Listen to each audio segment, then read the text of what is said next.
Halo rekan-rekan investor, ketemu lagi dengan saya Johan. Kita tahu bahwa COVID-19 ini telah membuat tekanan ekonomi tidak hanya pada negara, tapi juga masyarakat secara umum. Banyak orang terancam atau bahkan sudah kehilangan lapangan pekerjaannya karena COVID-19 ini. Buat kita yang masih memiliki penghasilan, sebenarnya kita masih beruntung. Tapi sampai kapan kondisi ini akan berlangsung? Dan bagaimana cara kita mulai mengelola keuangan, terutama di saat-saat seperti ini? Simak ulasan saya berikutnya. Oh ya, jangan lupa subscribe dan nyalakan notifikasinya supaya kalian tidak ketinggalan video-video dari saya.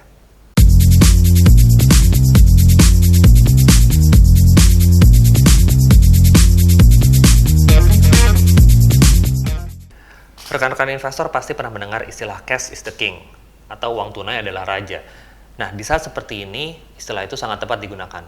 Kenapa? Karena tips nomor 1, mengelola dana keuangan di saat COVID-19 adalah perbanyak dana darurat. Apa itu dana darurat? Dana darurat itu adalah dana atau simpanan yang kita gunakan atau kita pakai di saat keadaan darurat atau emergensi. Contohnya amit-amit kalau misalnya ada anggota keluarga yang sakit, kecelakaan, dan kebutuhan darurat lainnya. Di saat banyaknya ketidakpastian seperti saat ini, penting untuk kita bisa menambah dana darurat atau paling tidak memenuhi kebutuhan dana darurat kita. Ada beberapa cara untuk menentukan jumlah dana darurat, bisa dari jenis pekerjaan atau jumlah tanggungan. Contohnya dari jenis pekerjaan. Jika Anda adalah seorang karyawan, jumlah dana darurat minimal yang diperlukan kurang lebih adalah 3 kali pengeluaran rutin setiap bulannya. Jika Anda adalah seorang freelancer atau bisnismen yang memiliki penghasilan tidak tetap, maka jumlah dana darurat yang diperlukan itu kurang lebih sekitar 12 kali pengeluaran rutin bulanan. Nah, contohnya kalau Anda memiliki pengeluaran rutin kurang lebih 5 juta rupiah per bulan. Berarti, jika Anda seorang karyawan, Anda memerlukan kurang lebih sekitar 15 juta dana darurat, dan kalau Anda seorang wirausaha atau freelancer, Anda membutuhkan kurang lebih 60 juta dana darurat. Jumlah dana darurat juga bisa ditentukan dari jumlah tanggungan. Contohnya, jika Anda lajang atau belum menikah, kurang lebih sekitar 3 kali pengeluaran bulanan. Kalau misalnya Anda sudah menikah tapi belum memiliki anak, kurang lebih sekitar 6 kali pengeluaran bulanan. Dan kalau misalnya Anda sudah menikah dan sudah memiliki anak, kurang lebih sekitar 9-12 kali pengeluaran bulanan. Tips nomor 2, atur pengeluaran Anda. Coba lihat dan kalkulasi ulang pengeluaran rutin Anda saat ini. Karena pasti ada beberapa pos yang berkurang. Contohnya seperti uang transportasi, uang bensin, uang tol, dan juga mungkin uang hiburan setiap minggu seperti nonton ke bioskop juga sudah berkurang. Tapi di sisi lain kita tahu bahwa ada pos-pos yang bertambah, contohnya seperti uang listrik. Dengan kita berada di rumah terus, otomatis biaya listrik akan mungkin naik atau bahkan membengkak. Coba untuk prioritaskan hal-hal yang lebih penting saat ini, seperti pos kesehatan, untuk membeli vitamin, buah-buah segar, sayur segar, dan juga untuk obat-obatan. Tips nomor 3, hindari membeli barang-barang konsumsi yang tidak perlu dan juga hutang. Coba tunda dulu rencana kalian untuk membeli barang sekunder yang tidak perlu seperti handphone baru, kamera baru, atau bahkan tiket jalan-jalan. Apalagi kalau misalnya kita membeli barang konsumsi dengan menggunakan hutang seperti kartu kredit dan juga KTA. Coba dihindari terlebih dahulu. Kita juga bisa memanfaatkan waktu kita untuk melakukan kegiatan-kegiatan yang lebih produktif, selain dari menyelesaikan kewajiban kita. Yang pertama, kita bisa mencari kesempatan atau opportunity baru untuk mendapatkan penghasilan sampingan, misalnya lewat bisnis online.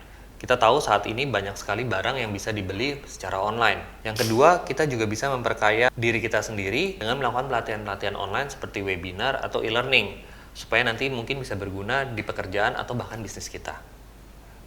Tips nomor 4, yaitu melakukan gadai aset atau menjual barang yang sudah tidak terpakai. Ini sebenarnya dilakukan kalau misalnya tidak ada opsi atau pilihan lain. Jika ada kebutuhan darurat yang datang tiba-tiba dan dana darurat Anda tidak cukup, maka menggadaikan aset atau menjual barang-barang Anda yang sudah tidak terpakai bisa menjadi alternatif. Nah, beberapa keuntungan dari gadai adalah yang pertama, Anda bisa mendapatkan uang dengan waktu yang relatif singkat. Yang kedua, Anda tidak akan kehilangan aset atau barang kesayangan Anda karena bisa ditebus setiap saat. Dan yang ketiga, tidak ada perpindahan kepemilikan, karena barang Anda hanya dijadikan jaminan oleh pegadaian. Tips nomor 5, sisihkan dana Anda untuk asuransi, investasi, dan juga donasi. Di saat seperti ini kita sadar bahwa yang namanya proteksi kesehatan ataupun jiwa itu sangat penting. Buat Anda yang belum memiliki proteksi, segera miliki asuransi untuk melindungi orang-orang yang Anda cintai. Yang kedua adalah investasi. Jangan lupa bahwa kita masih memiliki kebutuhan jangka panjang. Setelah COVID-19 ini berlalu, hidup masih akan terus berjalan, dan kita masih memerlukan yang namanya investasi. Dan mungkin tidak ada waktu yang lebih tepat lagi untuk memulai investasi dibandingkan saat ini, di mana aset-aset sedang berada pada harga yang sangat murah. Dan yang terakhir adalah donasi. Buat kita yang masih diberi kecukupan, jangan lupa untuk menyisihkan sebagian untuk saudara-saudara kita yang kekurangan, terutama pada saat wabah COVID-19 ini berlangsung.